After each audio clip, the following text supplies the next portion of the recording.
El término representación es utilizado en muchos contextos y circunstancias. Por ejemplo, si alguien realiza un dibujo de una casa, no podemos decir que ese dibujo es una casa de verdad en la que podamos vivir. No, simplemente es una representación. O si vamos a una obra de teatro en la cual observamos una historia, no quiere decir que lo que estamos viendo sea real, sino que es solamente una representación teatral. Eso sí, representando una realidad posible.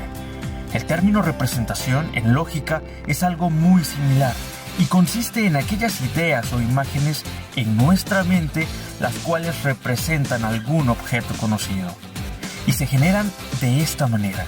Llega un sujeto cognoscente, capta por los sentidos un objeto, hay una operación momentánea en la que la mente del sujeto genera una representación del objeto.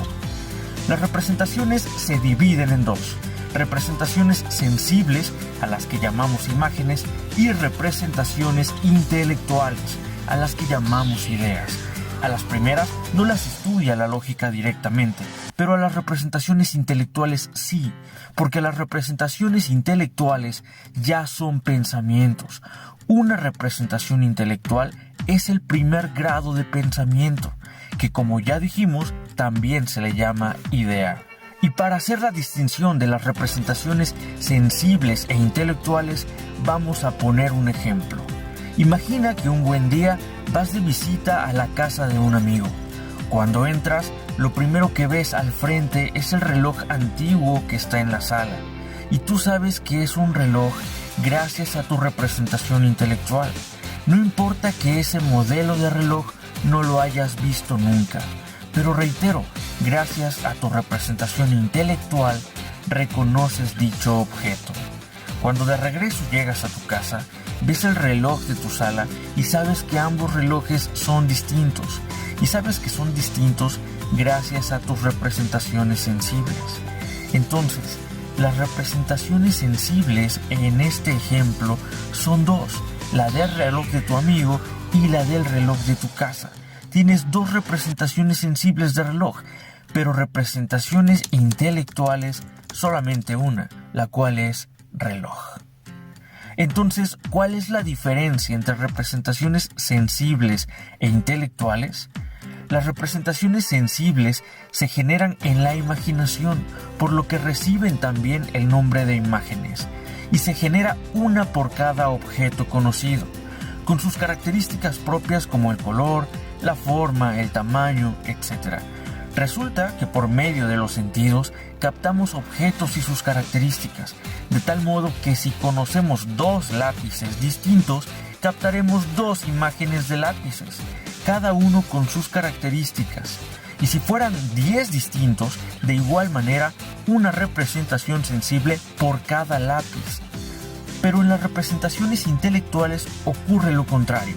Estas se generan en el intelecto y se genera una por todos los objetos de una misma especie, porque en estas el intelecto capta la esencia de las cosas, su utilidad, para lo que sirve, no sus características propias que pueden estar o no estar en el objeto. De tal manera que si conoces 3 casas distintas, tendrás 3 representaciones sensibles, pero solamente una intelectual que abarca a todas las casas conocidas de todo el mundo, incluso a las que aún no conoces.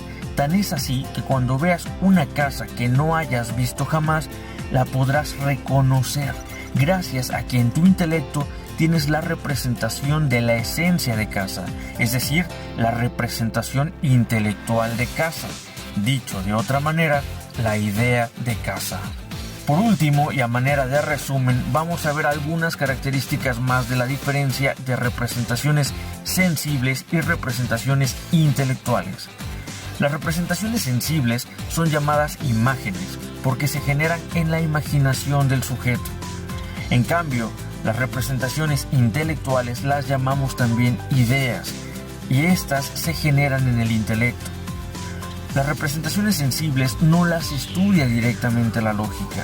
En cambio, a las representaciones intelectuales son el primer grado de pensamiento o formas mentales, por lo tanto, la lógica las estudia directamente.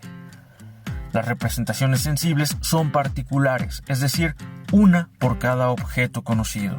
En cambio, las representaciones intelectuales son universales, es decir, se forma una por todos los objetos de una misma especie. Las representaciones sensibles no son pensamientos, simplemente representaciones en la imaginación. En cambio, las representaciones intelectuales sí son pensamientos. Recordemos que el objeto de estudio de la lógica son los pensamientos en cuanto a sus formas mentales. Las ideas son la primera forma mental de las tres existentes.